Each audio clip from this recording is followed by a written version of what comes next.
There can be a lens in which they feel you're participating, you're colluding in the state of lack of safety. Both can be true at the same time.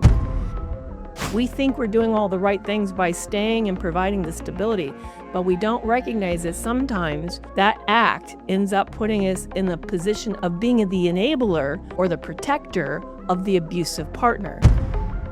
Children often feel a deep sense of betrayal when the parent they count on to trust them doesn't make decisions that get them out of the situation. What do you do when you get out of an abusive relationship and you think you've made the right decision and you know that your partner was the abusive one, only to have your child tell you that you abused them as well? Well, this happened to a listener who, after escaping a narcissistic marriage, was asked by their daughter to admit that they were abusive as well during that period of time. And the person who wrote in acknowledges that there were mistakes made, and they definitely struggled with being stuck and leaving. But they're really struggling with the perception of why their adult child perceives them as also being a participant in the abuse, and why that child wants an apology for feeling victimized by the good parent. This is unfortunately a common reaction, one of which I'm thankful this listener has asked, because this isn't something we're talking about, and we should.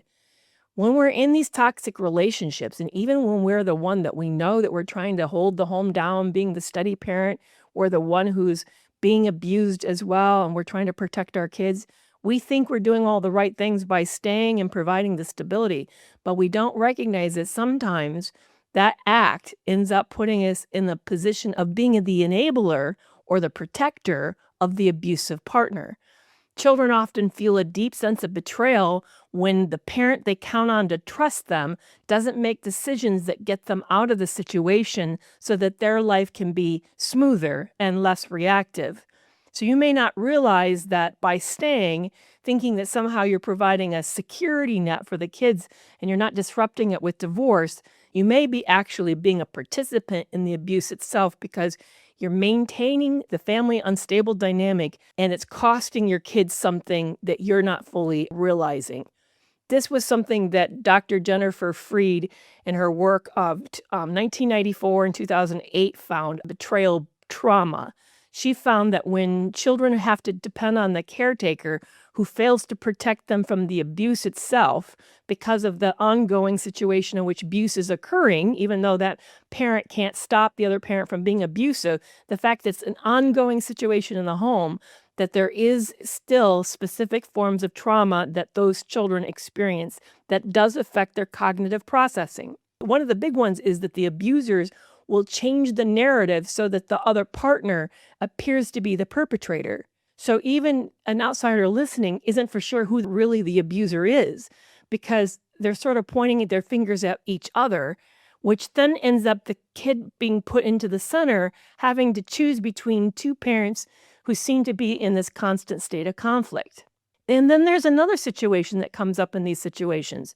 Abusive people are very good at poking and prodding and instigating such conflict that they essentially cause reactive abuse. They'll elicit abuse from the other person. They'll elicit volatility from their passive partner.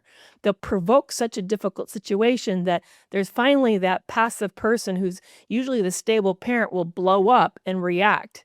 And again, even though that's been a provocation and not done out of that person's normal personality style, to a child, it's still scary, it's still disruptive, and it's a lot.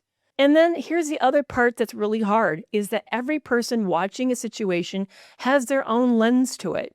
There's what you see yourself going through as the person who's being abused in that partnership, but then your kids may have a completely different take. What they know is if your home feels chaotic, or like everybody's walking on eggshells, or you can't be yourself, or you're tensed and stressed because you're trying to take care of and anticipate your partner's emotional state.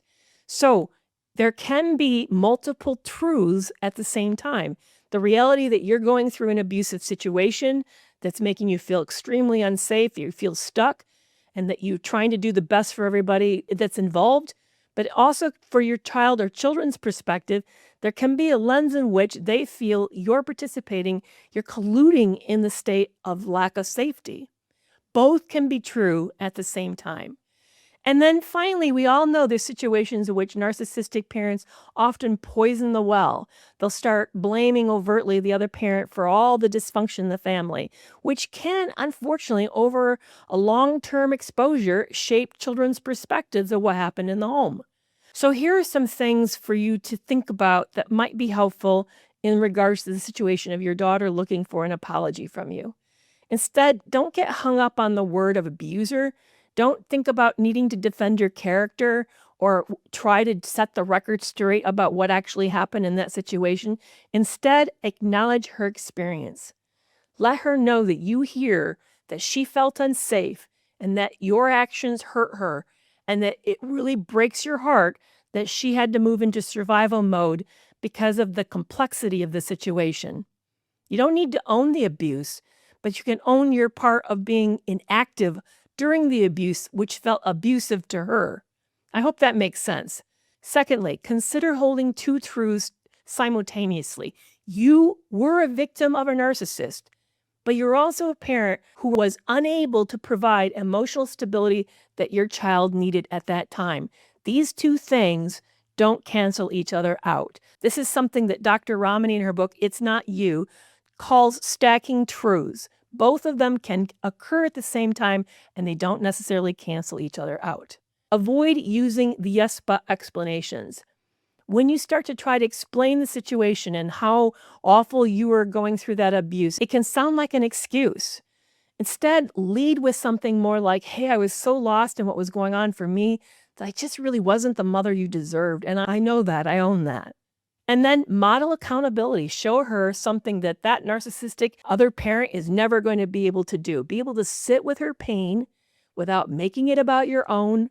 Be willing to listen to all the ugliness that she went through in order to help provide healing to her. That is something that toxic people just can't and won't do. They won't give closure. They won't witness pain. They don't know how to sit through it. They don't know how to take accountability. They definitely don't take any responsibility. But you can model that. You can give her the gift of this. I know that a lot of us feel like we have to fix it, that we want to rewind the clock, go back and change things, make it different. And that can't happen. But what we don't realize is the power of the corrective experience, that you're giving an opportunity. She's telling you something that was wrong. She's giving you an opening to make it right here, to show up now and going forward in a different way that can really powerfully change things between the two of you and bring both of you so much healing. Thank you so much for trusting me with this question.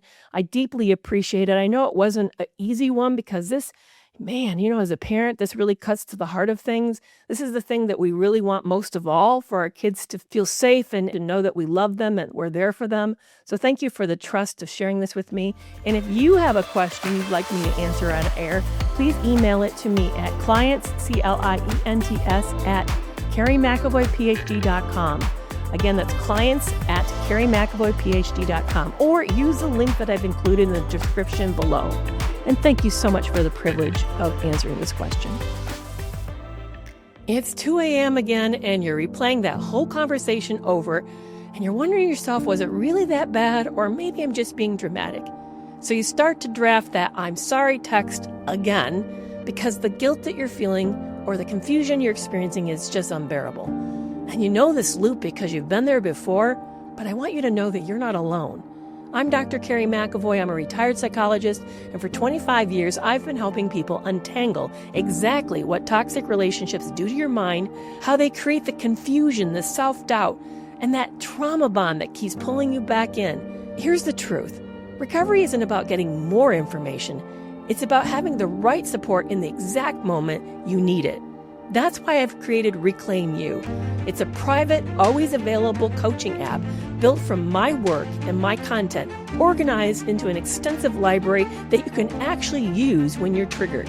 Inside it, you'll get 5-minute lessons when your brain can't handle a deep dive, check-ins that meet you exactly where you are, whether you're feeling strong, shattered, or numb, boundary scripts that help you say no without over-explaining, grounding tools that work fast when you're activated, and progress tracking so you can see proof you're healing even on days when it feels like you're not.